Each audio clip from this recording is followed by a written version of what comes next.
পঞ্চম শ্রেণীর যে বাংলা যে বই তিতুমিরের যে কোশ্চেন, সেই কোশ্চেন 3-এর 1 থেকে 6 পর্যন্ত উত্তরগুলো আমি দিয়ে দিচ্ছি এবং এআইকে চাইলাম, তো ও আমাকে যেটা দিল আর কি এটা শুনেছি।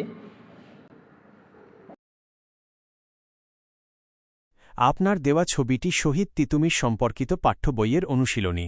আপনার অনুরোধ অনুযায়ী ক থেকে ছ পর্যন্ত প্রশ্নগুলোর উত্তর নিচে দেওয়া হল। তিতুমিরের বীরত্ব গাথা, প্রশ্ন ও উত্তর। ক. তিতুমিরের জন্ম কত সালে? উত্তর: তিতুমির 1782 সালে জন্মগ্রহণ করেন। খ. তিতুমির কি করতেন? উত্তর: তিতুমির ছোটবেলা থেকেই খুব সাহসী ছিলেন।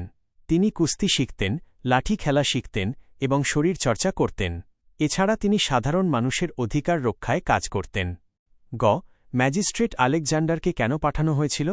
উত্তর: তিতুমির যখন ইংরেজদের অত্যাচারের বিরুদ্ধে বাঁশের কেল্লা তৈরি করে প্রতিরোধ গড়ে তুলছিলেন, তখন বিদ্রোহ দমন করার জন্য এবং তিতুমিরকে বন্দী করার জন্য ম্যাজিস্ট্রেট আলেকজান্ডারকে পাঠানো হয়েছিল।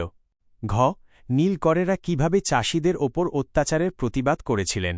উত্তর: তিতুমির নীলকরদের অত্যাচারের হাত থেকে চাষীদের রক্ষা করার জন্য তাদের ঐক্যবদ্ধ করেছিলেন। তিনি কৃষকদের নীল চাষ করতে নিষেধ করেছিলেন এবং লাঠিয়াল বাহিনী গঠন করে ইংরেজ ও নীলকরদের বিরুদ্ধে যুদ্ধ ঘোষণা করেছিলেন। নাম বলে ইংরেজদের হাত থেকে এদেশকে মুক্ত করার চিন্তা তিতুমিরের মনে কেন এসেছিল? উত্তর: এদেশের সাধারণ মানুষ ইংরেজ ও নীলকরদের অমানসিক অত্যাচারে জর্জরিত ছিল। দেশমাতৃকার পরাধীনতা এবং গরিব কৃষকদের ওপর ইংরেজদের অন্যায় শাসন ও শোষণ দেখে তিতুমিরের মনে এদেশকে মুক্ত করার চিন্তা এসেছিল। চ. দেশের কল্যাণের জন্য তুমি কি করতে চাও তা লেখ। উত্তর: দেশের কল্যাণের জন্য আমি নিচের কাজগুলো করতে চাই। 1. মন দিয়ে পড়াশোনা করে সুশিক্ষিত নাগরিক হব। 2. চারপাশের পরিবেশ পরিষ্কার পরিচ্ছন্ন রাখব। 3.